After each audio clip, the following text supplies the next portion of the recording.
Broadcasting from the business capital of the world, this is the Podcast Business News Network.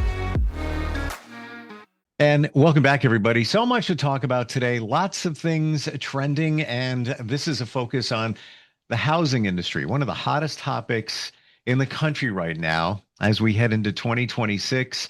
Prices, interest rates, the inventory, affordability, everybody is feeling the impact of the housing situation, whether you're considering on buying, selling, renting. We are going to talk with somebody who's got her finger on the pulse of that and everything legal related. What's love? Oh, I did want to say that what's law got to do with it, but I love having her on here.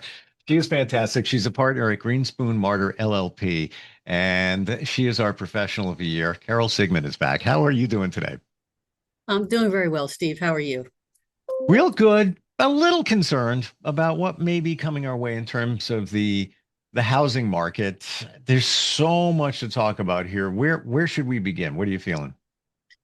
Well, unfortunately, I think we have to start with all of the things you mentioned, the interest rates and the cost of construction, the labor force, all of the things that feed into housing.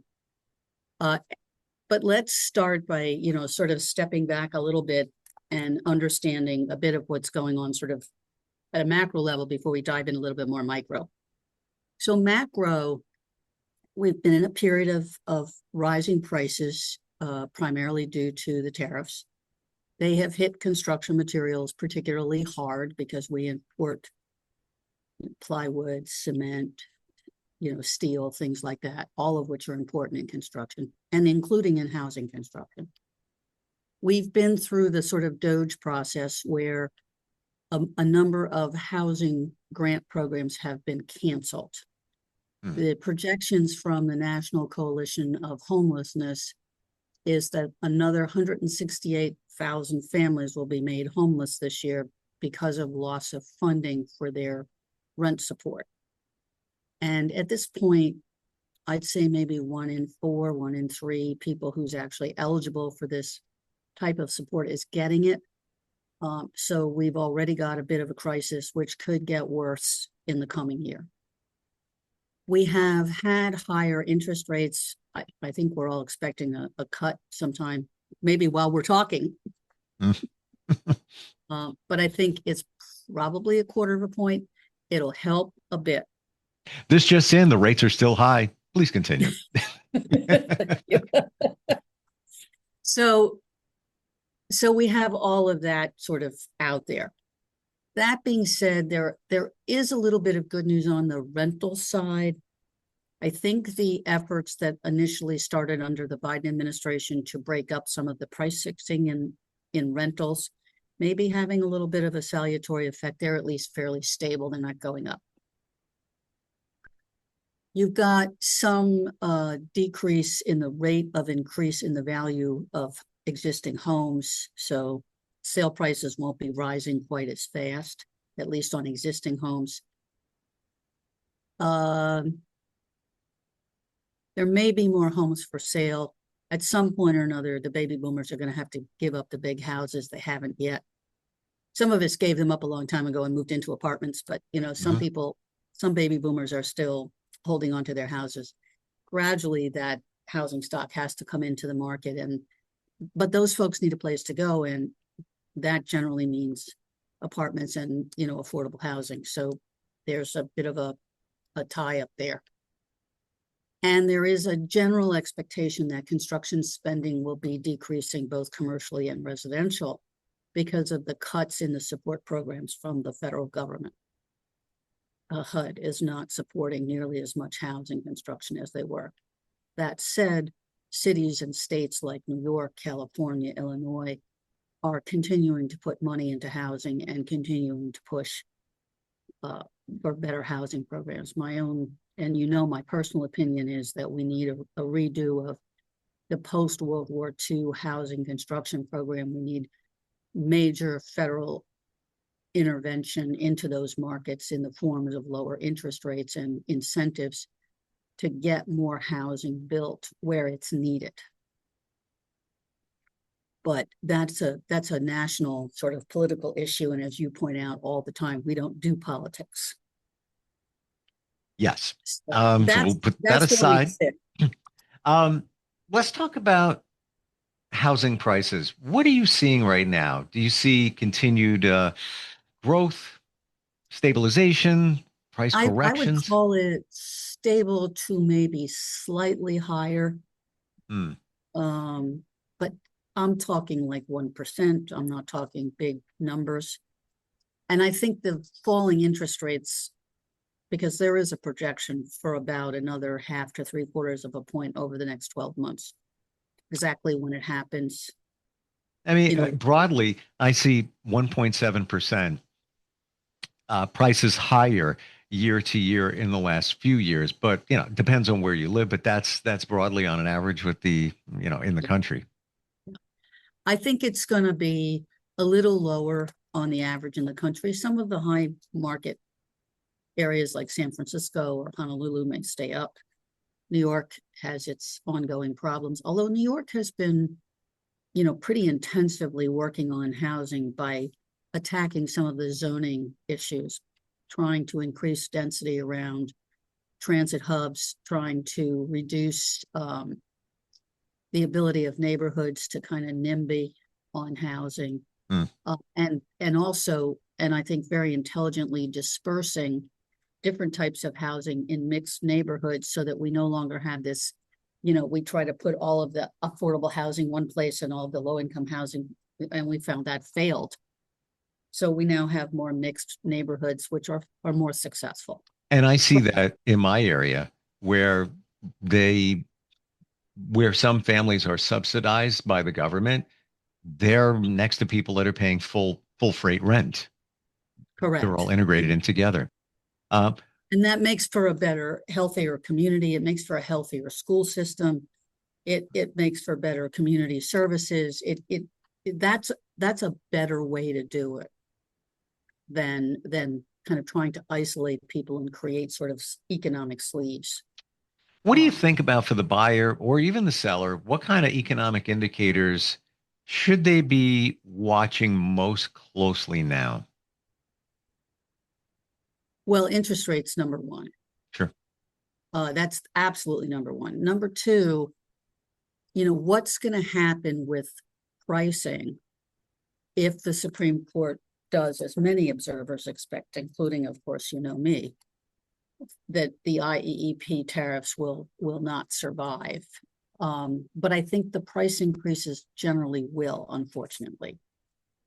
So and the continuing effort to deport undocumented workers here, with before this started, 1 in 5 construction workers was undocumented. Hmm. And that's a problem. We need to figure out our labor force. We really need to deal with our immigration situation, even if it's just work permits, so that people can come here for temporary periods of time to hold jobs and go home. But we need to address this problem because we need labor. I mean, the U.S. workforce is becoming more and more technically proficient and more service oriented. That transition has been going on really since the 50s. And though there is a current effort to try to change that, I think the momentum is way beyond a single administration's ability to really change that momentum. And so I think that transition will continue. So we're going to need some kind of infusion of blue collar labor. You mentioned construction. I know, and I'm on Long Island. You're in New York City. East end of Long Island, the Hamptons. I've heard of from friends who know builders out there that they build, multi-million-dollar homes, talking 6, 7 mil. One in particular, I heard he's hanging on to 4. He's got 4 sitting there, built and ready to go. Nothing happening. Another builder is selling his business, I think, for around 6 million. Just the name, the reputation, all of that, just because they're at a standstill in terms of buying. Maybe workers, supply chain. What do you think is going to happen there? I mean, I'm just isolating one part of the country, but is building construction going to stay the way it is? Do you think it might increase? One of the most important things to understand about the construction industry is that it has one of the lowest barriers of entry of any business. So, if you want to set up a big computer operation, you need to buy power, you need to buy equipment. You have real barriers of entry. You have to get skilled workers. With construction, the barriers of entry have always been lower. And there has been a national policy to both keep them low and raise them, depending on whether you're the consumer advocate trying to improve the product for the consumer, or you're the small business advocate trying to increase the amount of small business. So we've got low barriers of entry. We've never had a problem with startup companies, and I'm sure we won't at some point. There is also a cycle in these companies in which they start out building for others, then they build for themselves, then they become developers and investors.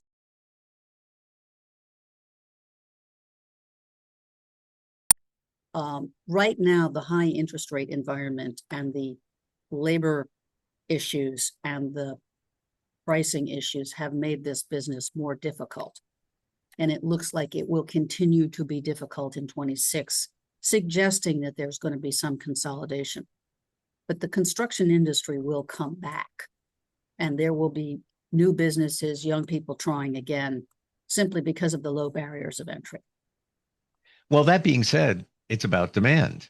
So it doesn't make sense to build something unless you know somebody wants to buy it. So is the demand there? Can they afford it? And then certainly on the building side of things, building apartments. That seems in my area, that's what's going on. Shopping center that I grew up going to slowly started eroding. Businesses were leaving there. The last one to leave, and this is in the last couple of weeks. You know which one it was? The No, U.S. Post, the U.S. Post Office. Yeah. They, I guess logistics and all of that. They moved it to another location. Now I'm hearing within the next month or so, the whole thing's going to be leveled. It's big, pretty big area, and that's going to be housing, not affordable, just more housing, apartments and such.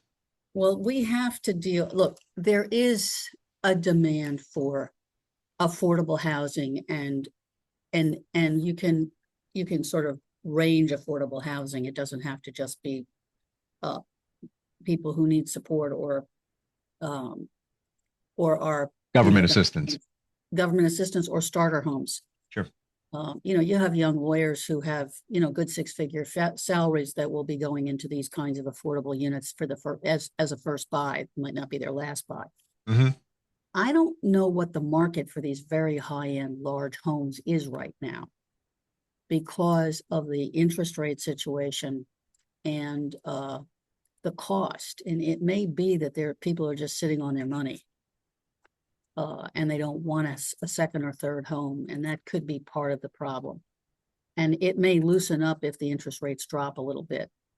But these builders have to recover their costs. And if they were building through this period in 25, when prices were going up, they have to recapture those costs somehow.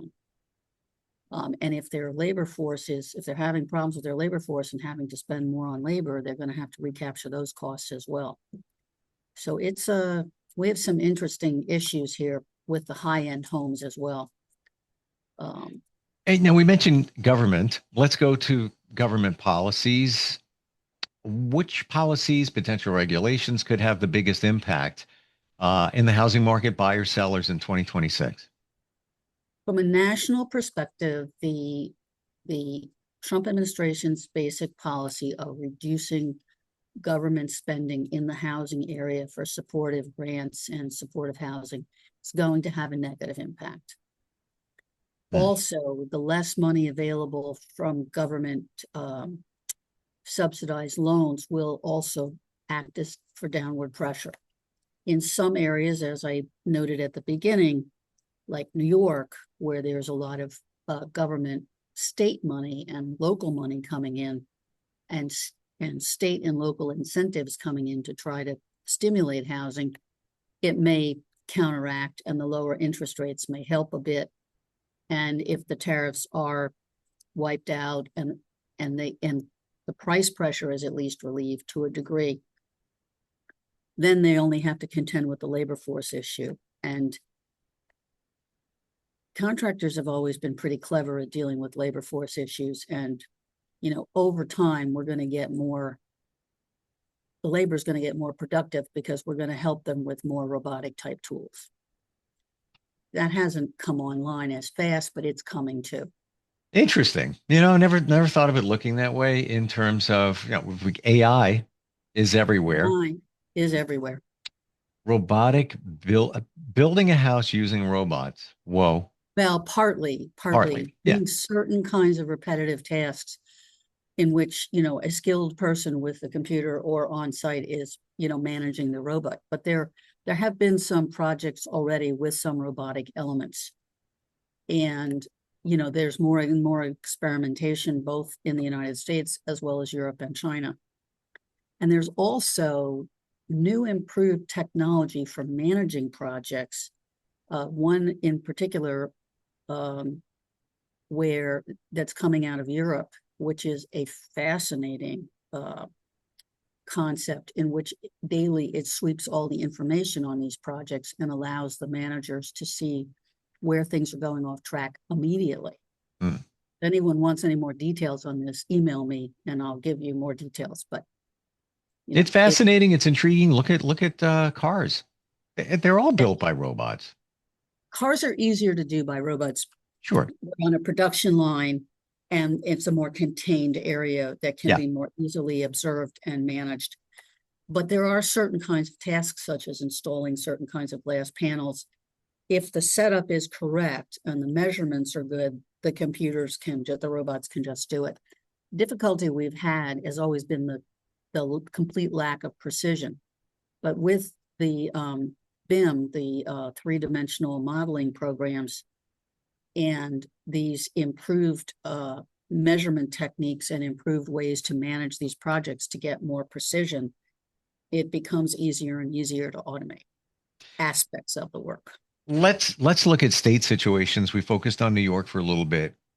Let's go to Florida, where I'm hearing property taxes may be going away. I thought I heard that, or one of the states, but I thought it was Florida. What are you hearing, and what's the impact going to be? Well, that is less about housing and more about how government is funded. There are arguments going back and forth about how dependent you should be on the property tax. I mean, Bloomberg, when he was mayor in New York City, Mayor Bloomberg was a person who thought it was important to be more dependent on the property tax than the income tax because it was more stable. So New York City residents are paying property taxes comparable to those on Long Island, plus a 6% income tax, which is pretty high. So the taxes in the city are high.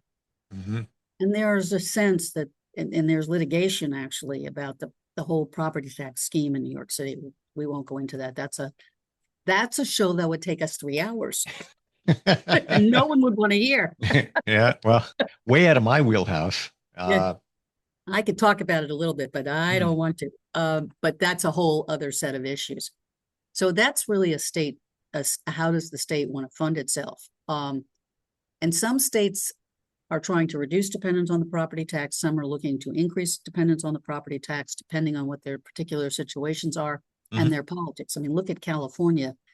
They're still living with Prop 13 from like 30 years ago, which has skewed the taxes in California in very odd ways that suggest that this might not have been the best plan of all time.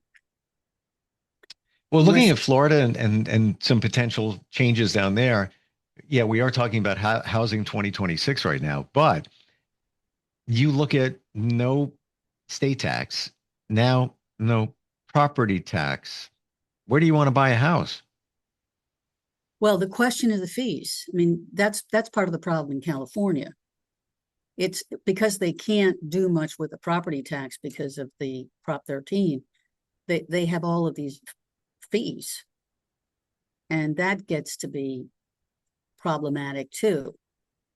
I mean, are you like New York and you just tax people, or do you try to do it with fees, which amount to a user tax?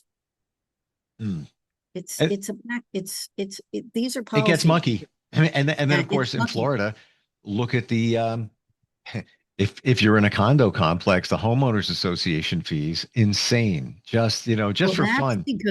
That's actually Florida's taken an interesting approach, and I'm not entirely in disagreement with what Florida's tried to do. They're trying to force condominiums to actually have real reserve funds, so they do maintenance. They don't want another building collapse like they had in Surf City. Gotcha. Okay. New York, and some of the banks are pushing it in New York, which has had impacts in New York on some, mostly co-ops, because condos, the loans are usually to the unit owners, and the co-ops, they're oftentimes to the building as a whole. But there's a lot of pressure on to get reserves in these buildings for maintenance purposes. And, depending on where you are in the ownership cycle, you may or may not approve of that policy, but that's yet another policy that's out there. And of course, homeowners insurance, in Florida through the roof. Yeah, somewhat Everywhere. obvious reasons. Yeah. Everywhere, though. Mm. In New York has seen a significant increase, and part of the reason, in my opinion, is that the building department has allowed developers to damage adjacent properties at will. And this is creating all sorts of insurance claims. This is not a good thing. This is a bad thing. And New York City should be doing a much better job of blocking these careless developers from damaging adjacent properties. So there needs to be a look at that issue on the insurance side. I want to look at advice. So let's look at this for buyers. As we wrap up here, encapsulating it, 2026, somebody's thinking about buying a home. What would you tell them? I would tell them to buy a fixer-upper. Don't pay the premium for the best home in the neighborhood or fancy finishes. Get a home that is structurally sound. Maybe it needs decoration. Don't worry about the yard. You can always fix the yard. You can put sweat equity into the yard. Focus on where you can get structural soundness, good plumbing, good sewage removal, quality utility services, and then take your time and improve the house as you need to. That's what I would. And I see that because I was looking about buying again, and but that's what I look at, and I see back in the day, like I would never even touch that. But now looking at it, it's like, what seems kind of reasonable if you have the right people to pick from to do the work. Maybe you have friends who are contractors; they can cut you a break, whatever, or you can do some of the work yourself. What a difference in price, though. Like sometimes. Well, and the other thing is there are all sorts of clever little things you can do to keep prices down. For example, let's assume you buy a starter home with, say, 2.5 bathrooms. Mm-hmm. Don't buy all different tile for all the bathrooms. Make it all the same tile. It saves money. You're only buying one tile. You only need one attic stock. You only need one color grout. There are all kinds of little things you can do if you're doing it yourself. I mean, you may have the tile guy lay the tile, but if you're thinking it through, there are little tricks you can do. Get a very nice bathroom, get 3 nice tiled bathrooms, just the same tile. Yeah. Buying discount because you're buying a lot of them. Final question here. That's for the buyer. Advice for the seller, 2026. How you price is going to matter. How you play the interest rate game is going to matter. And how you present the property. So while I'm telling the buyers to buy not such great properties, I'm telling the sellers it still pays to stage. A coat of paint, yes. Brand new bathrooms, maybe not, but clean them. So staging matters. Watching your pricing, watching the comparables. I mean, actually doing research, and don't overpay for brokers. I mean, there's just no reason to be paying 6% brokerage commissions anymore. Yeah, totally. What are you hearing now? I'm hearing like 4%, somewhere around there. Yeah. Yeah. I mean, it's coming down and it's going to continue to come down. Always great talking with you. Love the insight. And like it's construction litigation is your forte, but Yes. you look at everything, including the housing industry. And I know we've mentioned it from time to time here and there, but I'm glad we dug into it. Full force today because it's almost 2026. People are talking about it. It is such a big chunk of change, even when you're paying rent. If anybody's got a question for you, how do they find you? Carol.Sigmond, SIGMOND @gmlaw.com. And I answer my emails. Appreciate it. Thank you so much for being here again today, Carol. Thank you, Steve, and happy holidays. Hey, you too. We'll talk soon. We'll be right back. Okay.